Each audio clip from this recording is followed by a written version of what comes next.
Hari Om.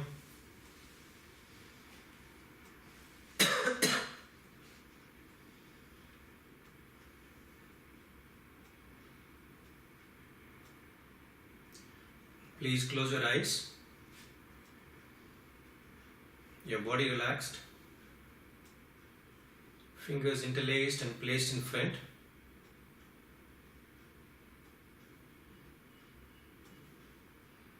Get your breathing back to normal.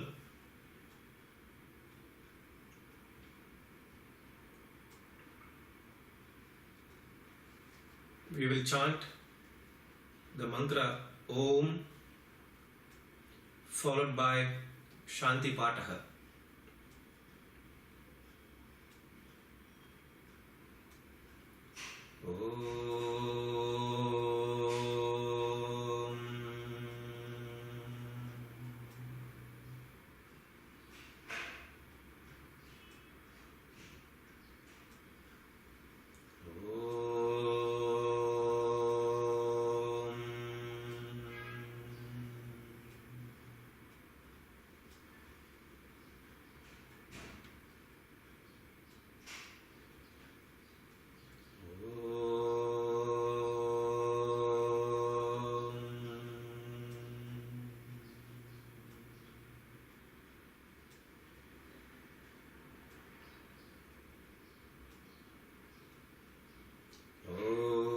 Sahana Vavatu Sahanam Bhunaktu Sahaviryam Karavavahai Tejasvinavaditamastu Mavit Vishavahai.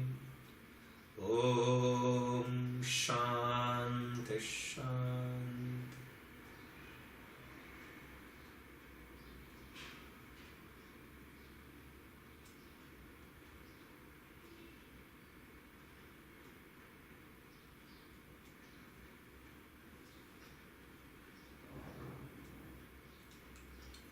Let us chant the first 10 shlokas of Atma Bodha,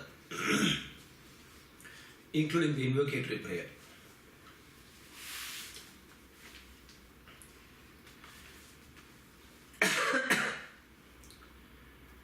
Om Pratah Smarami Hrudi Samspuradhatma Tattvam Satchit Sukham Paramaham Sagatim Turiyam Yat Swapna Jagara Sushuptamaveti Niptyam Tad Brahma Nishkalamaham Nacha Bhuta Sangaha Tapo Bhikshina Papanam Shantanam Vitaraginam Mumukshu Namapekshoyam Atma Bodho Vidhiyate Bodhonya sadhanebhyo hi sakshan mokshaika sadhanam pakasya vahni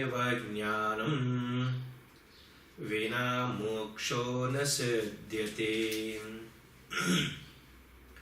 avirodhitaya karma na vidyam vinivartayet Vidya vidyam nihantyeva tejastimira sangavat parichinna ivanyānāt tannāshe sati kevalaha swayam prakāshate hyatma meghapāyeshu māniva Ajñānakaluṣam jīvam jnānabhyāsād vinirmalam kritva jnānam swayam nashyet jalam katakarenuvat samsara swapnatulyo hi ragadveshādi sankulaha Swakale satyavadbhati prabodhe satya sadbhavet तावत् सत्यं जगद्भाति शुक्तिकारजतं यथा यावन्न ज्ञायते ब्रह्म सर्वाधिष्ठानमद्वयम् उपादानेऽखिलाधारे जगन्ति परमेश्वरे सर्गस्थितिलयान्यान्ति बुद्बुधानीव वारिणि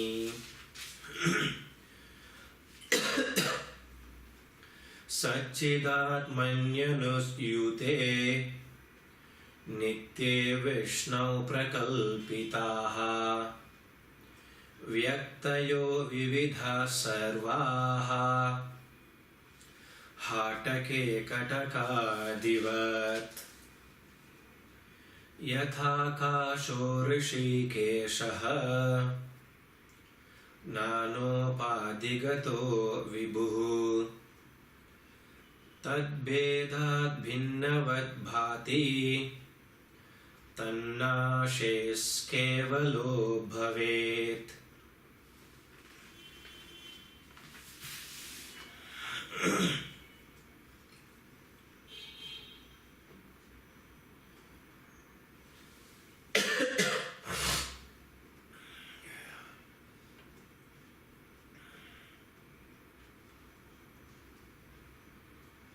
The topics are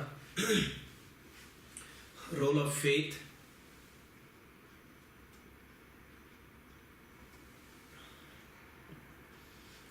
not to criticize others or find faults, I know attitude, concept of devotion,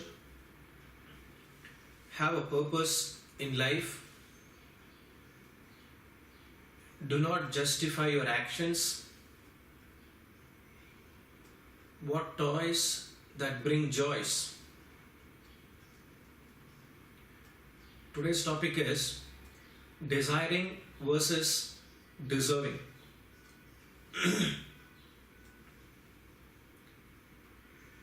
What is the concept of desire? Where from the desire spring up? How does a desire gets fulfilled? How is it that a person desiring for an object or being, the object of desire does not reach the person? How is it that the object of desire having reached the person,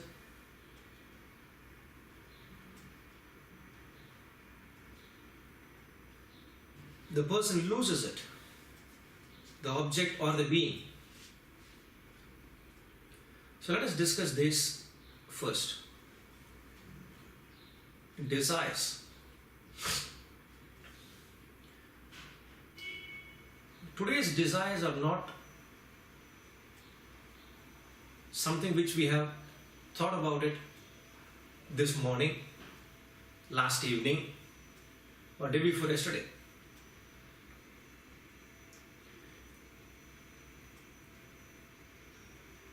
Before we get into the topic called desires, let us first analyze. To understand this concept of desires, we have to understand a little bit of who the human being is. A human being is a composite personality of spirit and matter. Spirit is the enlivening principle, the life principle, the God principle. Matter is constituted of three equipments: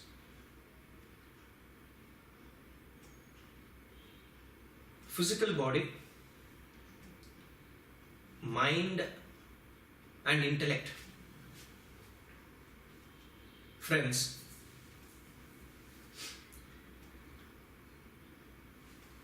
that spirit, the enlivening principle, the God principle, is the same in all living beings. that principle which is making the plants grow is the same principle which is making all animals move around, is the same principle, the life principle or the God principle which is making you and me function. Life principle is one. The expressions are many. The expressions are through living beings. We are not talking about objects here because they don't have any expression. Even in that object, the life principle is there. But since there is no expression in that, we don't take it for any discussion, any consideration, for all practical purposes. So that doesn't mean in objects, electrical, electronic equipments, this table, chair, the walls, etc., that life principle is not there. No, you cannot say that.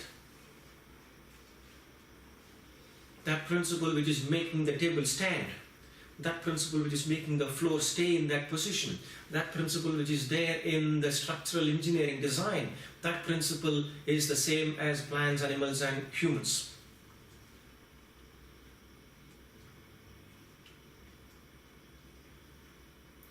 So when it comes to plants and animals, the expression is limited. When it comes to human being, the expression is to the maximum. Even in the case of human beings, there are persons who are like plants, there are persons like animals. So even in that, the life principle's expression is contained, limited, restricted.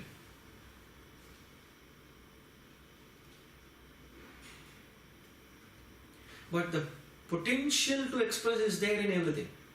The life principle, it's not that in plants the life principle is present only 25% and in animals it is present 50% and in humans life principle is present 100%. It is not that. In all living beings the life principle is present.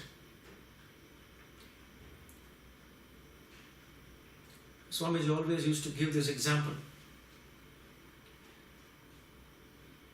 What is the life principle, the God principle to human beings is like petrol to all vehicles. Petrol is the same in all vehicles. That is the prime mover. Without petrol, no automobile can move.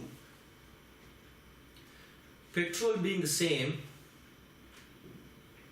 in one car, the performance is very less. 800 cc.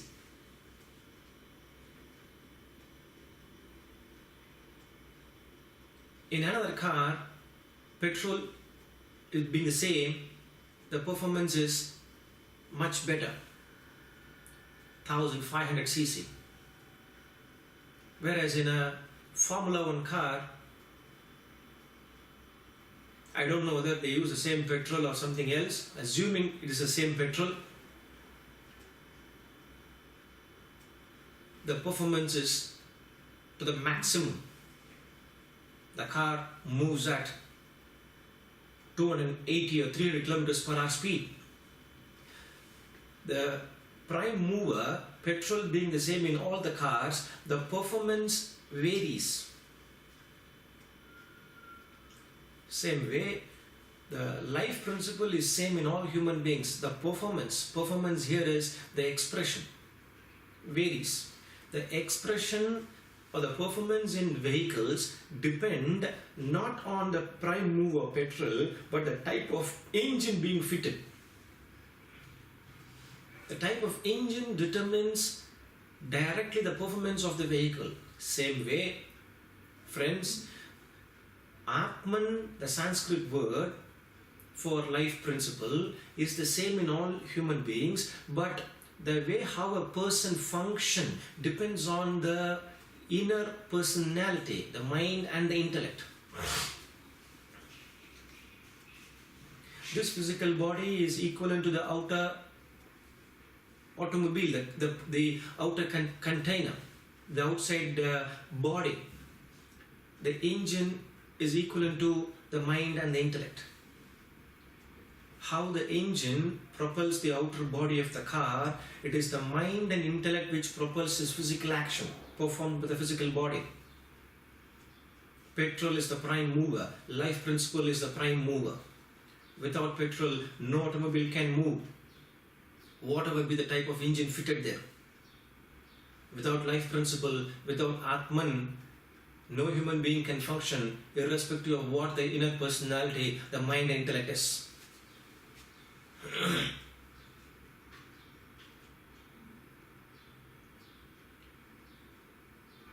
So, coming back to the discussion here, the physical actions are propelled by thoughts.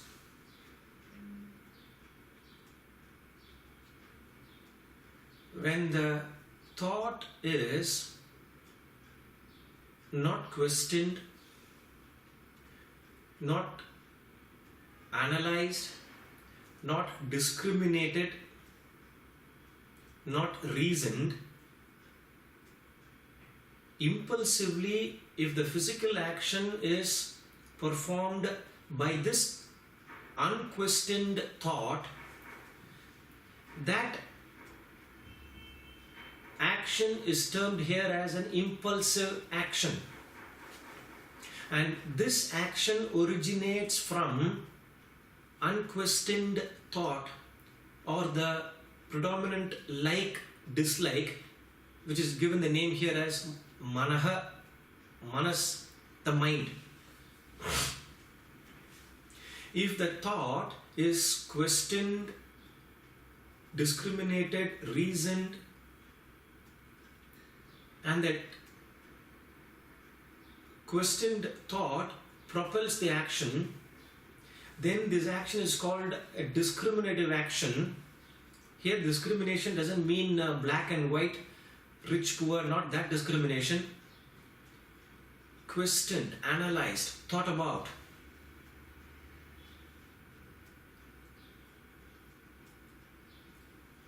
And this discriminative action originates from intellect, buddhi. That is how these two words are coined, manaha and buddhi, the mind and the intellect. And now this mind and intellect forms the inner personality. So all our actions, all human beings' actions are propelled by three ways. Either completely by the mind alone, the likes and dislikes, the feelings, the emotions, the worry, the anxiety, the attachment of the mind alone can, the desires alone can propel the physical action. Or second, the thought, reason, discrimination alone can propel the physical action, which is risen from the intellect. Or the combination of mind and intellect can propel an action. There is a like, that like is being reasoned, questioned, analyzed, and then the physical body performs an action. Then there is a kind of a decision being made on that particular like, on that feeling or that impulse. So three types how the actions are risen. The topic is desiring, desires. Desires are seated in the mind. How this desire is formed? So as we said in the very beginning, the desire is not something which we have, which is originated this morning or last evening. All the actions that we perform today, all the emotions that we entertain today, all the thoughts and ideas that we execute today are the product of our own past desires, past thoughts. In other words, past actions produce present effect. So the past thought becomes the cause and the present effect is the effect. The present action is the effect.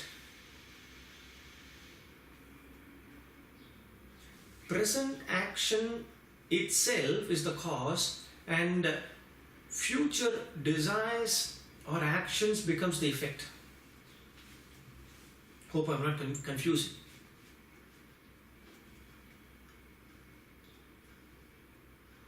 In other words, you are standing in front of a river, assume Ganges.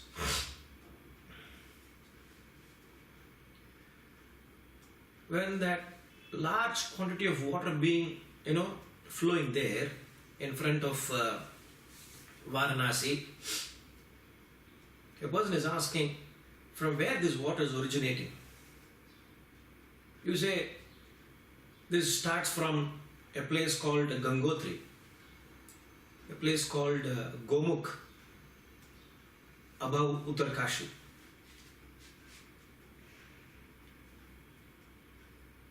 But how is it that so much of water is being flowing continuously, perennially? You say, you come with me, I'll take you. So, when you keep tracing back, when you go to the source there, Gomukh,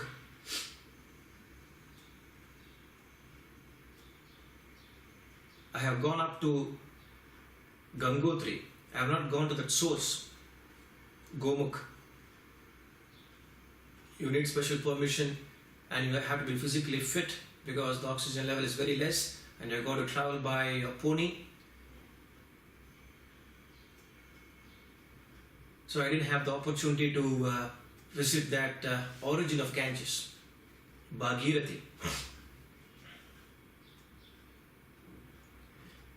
Believe me, persons, those who have gone there, they have said you cannot even trace from where that water is coming. It is just a pool of water there, just an ice glacier, nothing else. If you say, if that is what the cause is, and the effect is, you see the amount of water in Kolkata, the amount of water in Varanasi, the amount of water flowing in Haridwar, the amount of water flowing in Uttarkashi is tremendous. So, to get back here, the physical actions that we perform, from where does the physical action come, originate? We say it is the past desires. The past desires are the cause, present action is the effect. Where from that desire originate? The desire originates from a thought. The thought is the cause, desire is the effect. Where from the thought originate? The origin of thoughts. The sages, the rishis, they have given the word vasana. Vasana means the root. No, the vasana, the word is derived from the root called vas, V-A-S, means fragrance. So we can understand an action, we can understand the desire, we can understand a thought, but we cannot understand what vasana is. There is no definition for vasana. We in English, we translate it as innate nature, tendency, inclination, but there is not that actual meaning there. There is no definition for vasana. Thought per se can be understandable. Desire can be understood, action can be understood, but the very source cannot be understood. A name is given, vasana.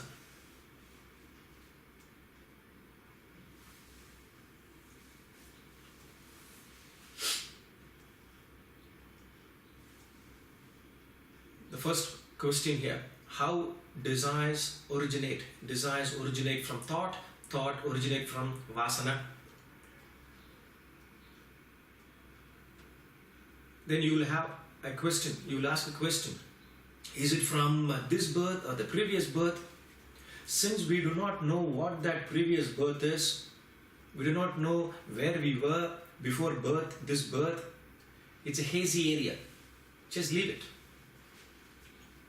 Don't take into consideration. And after death is also a hazy area. Don't take into consideration. In this lifetime, you analyze it. how the desires take us from one place to another. A person has a desire to eat a particular food in a particular restaurant. How is it that desire materializes? So a thought is there. A person gets up in the morning, sits in the bed, a thought comes, let me eat masala dosa along with a cup of filter coffee. Assuming it is not available at home on that particular day, a thought is there. It has sprung up in the mind. At the time of brushing, the thought is there, masala dosa and filter coffee. He may be talking to his friend, his spouse, that he may be expressing that idea, that thought here, I want a masala dosa, I want a filter coffee.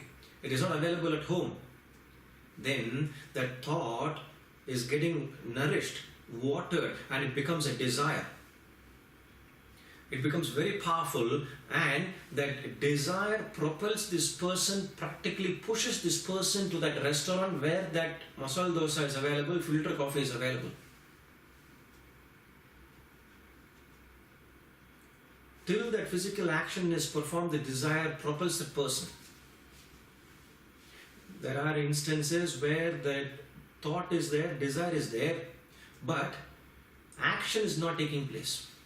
The environment, the conducive environment, mahat is not available. The desire is still lingering.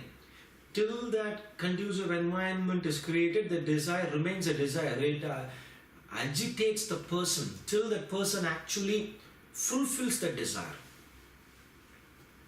So, how a desire gets fulfilled? Second question. Desire gets fulfilled when it expresses itself as the physical action. Friends, don't mistake me, whether it is a sensual desire or a materialistic desire or an intellectual desire, a spiritual desire, the principle is the same.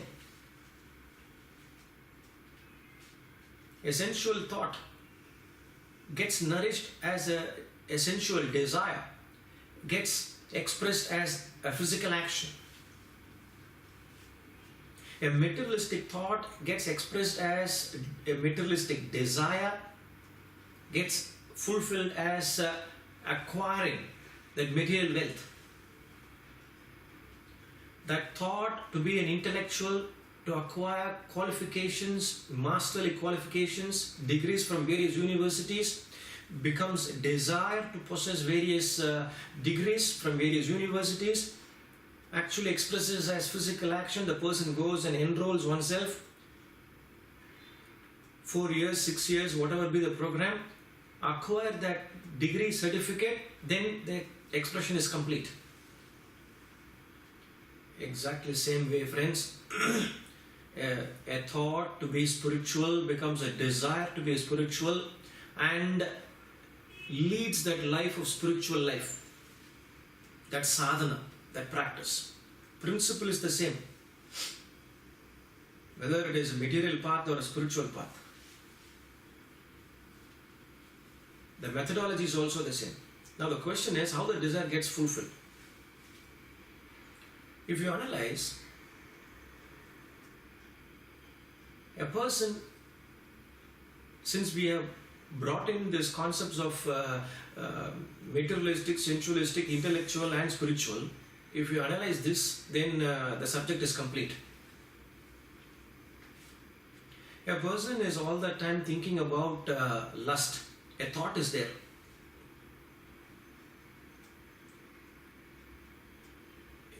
Desire is also there because this lust at the thought level gets nourished and it becomes a desire.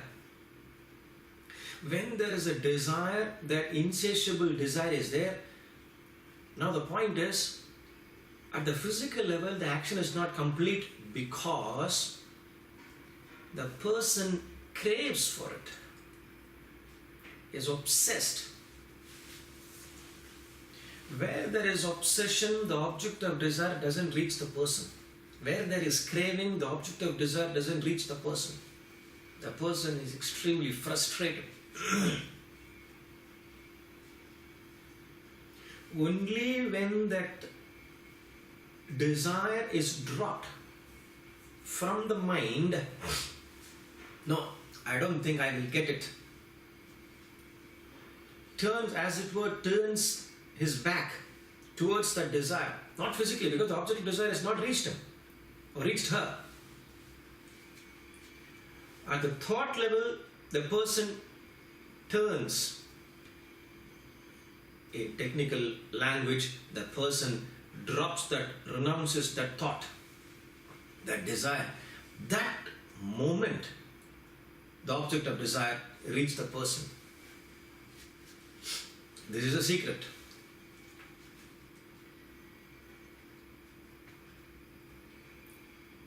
The same principle holds good for material wealth also. A person is craving for material wealth. The object of desire eludes the person. There is no material success. When the person is obsessed and he has been longing for it, working for it, but the object of desire has not reached, a time comes where he gets disgusted. No, I will not get this. He has already worked for it. He has put in that effort. Since the person mentally has renounced it, the object of desire reached the person. Material wealth. Same goes with intellectual desire also. So we have many stories in the Puranas where the person is interested in self-realization. A person wanted self-realization in 3 months. How is it possible?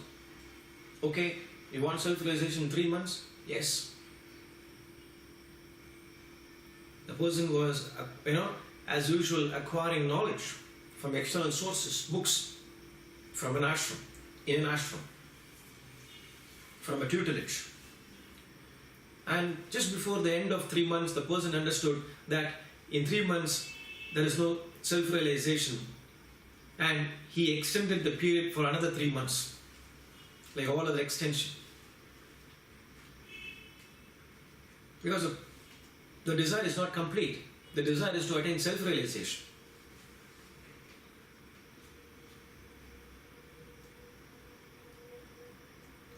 At the end of 6 months, just before that, short of that, again the person understood, 6 months is not enough, another 3 more months. Like that, the person continued for almost 3 years and understood at the end of 3 years that this lifetime self-realization is not possible. Because it is dependent on the type of background we come from, the type of bag and baggage we are carrying, the type of inner personality we possess. It is not just that by acquiring knowledge this lifetime we will attain self-realization. Self-realization is a state of no desires, no thoughts.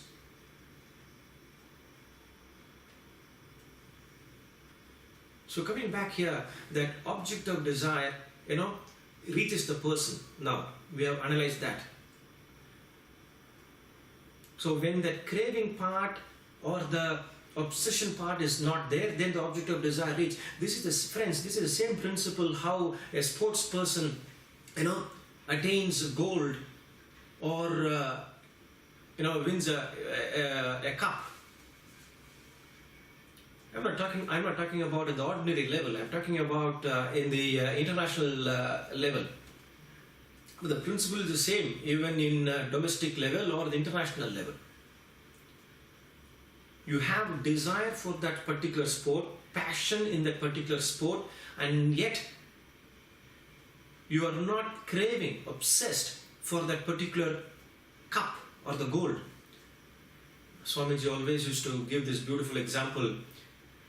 Ivan Lendl,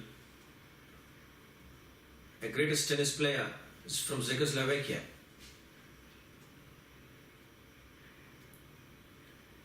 Has played all the 4 Grand Slams. He has won all the 3 Grand Slams, the French Open, the US Open, the Australian Open, but has never won the Wimbledon. Pete Sampras has played all the Grand Slams. He has never won the French Open. John Bogue, whether it is the Australian Open or the US Open, he has never won. 5 times Wimbledon champion. Pete Sampras, 6 to 7 times Wimbledon champion.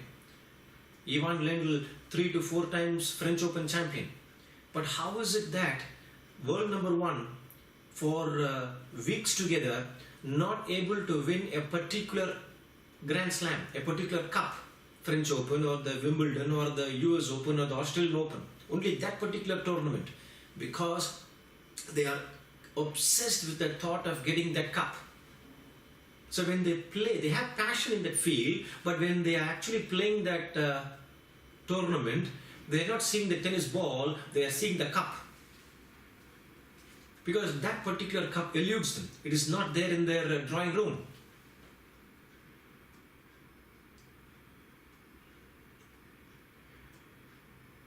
So Swamiji always used to joke, write to Ivan Lendl, ask him to come to Vedanta Academy and stay there for 2 weeks, just before the Wimbledon.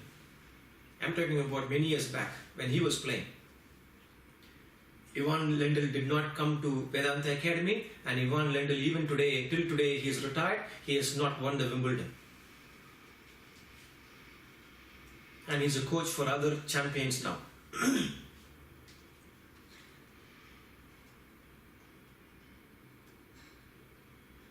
That obsession. Now, the object of desire has reached a person. The object of desire, how is it that one person loses it, another person retains it?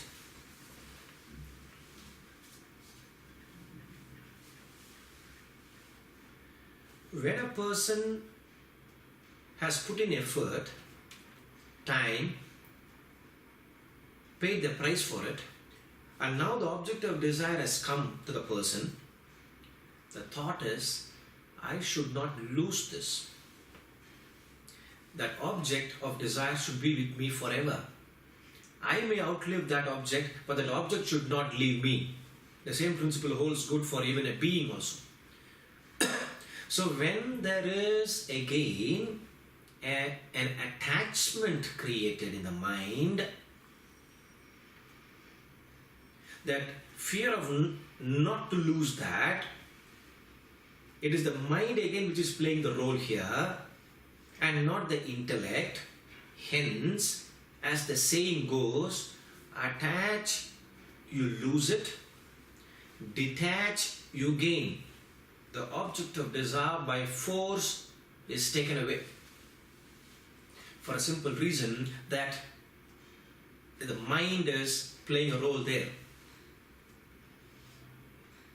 The same principle holds good for a child who is attached to that eraser or the pencil or the geometry box or whatever.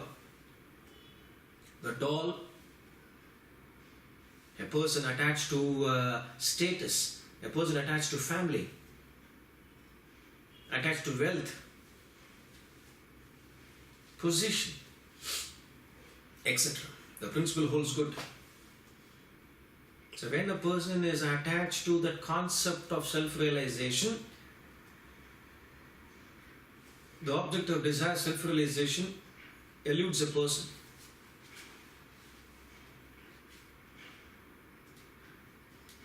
So how a desire propels an action, the origin of desire, how the object of desire reaches the person, how the object of desire is retained by a person.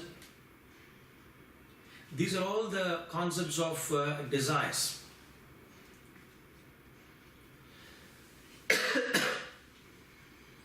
On the other hand, the concept of deserving.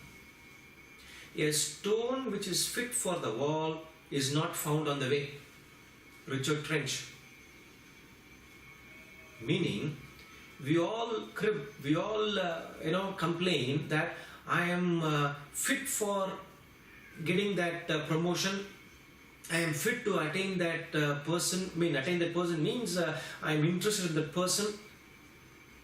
But that promotion is not given to me. It has been given to somebody else who is unfit for that post. the other person is unfit to marry this person, this lady, the complaint is always there. Then how is it that the other person has deserved it and I have not deserved it?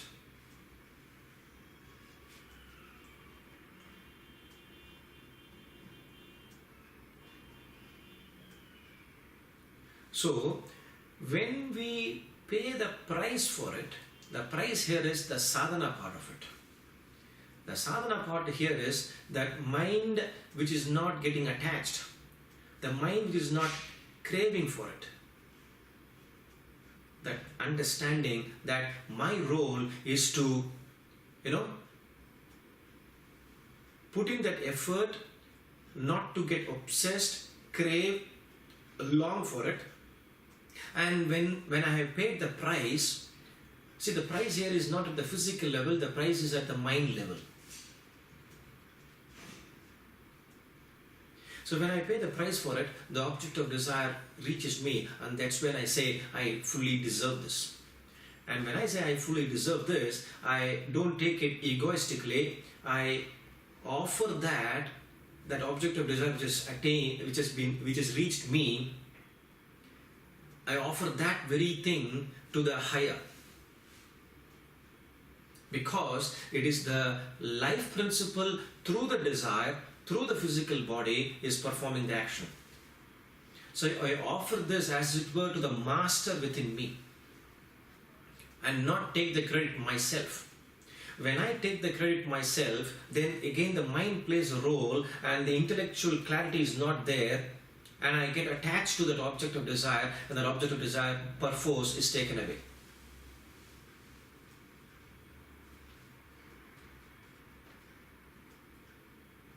So there is a beautiful poem here, The Olive Tree by Sabayan Baring Gould, who is talking about two hermits wanted olive oil for the evening prayer. So they prayed, God gave them a sapling, both of them planted. One person, having planted, prayed for rain, sunshine, etc. God granted every wish, and in the evening the plant died. This hermit goes to the other hermit and is asking, how is it that my plant is dead, your plant is thriving? When the first hermit goes to the other hermit, that guy was, sleeping on the rocky cell. We'll come to that. And the second person is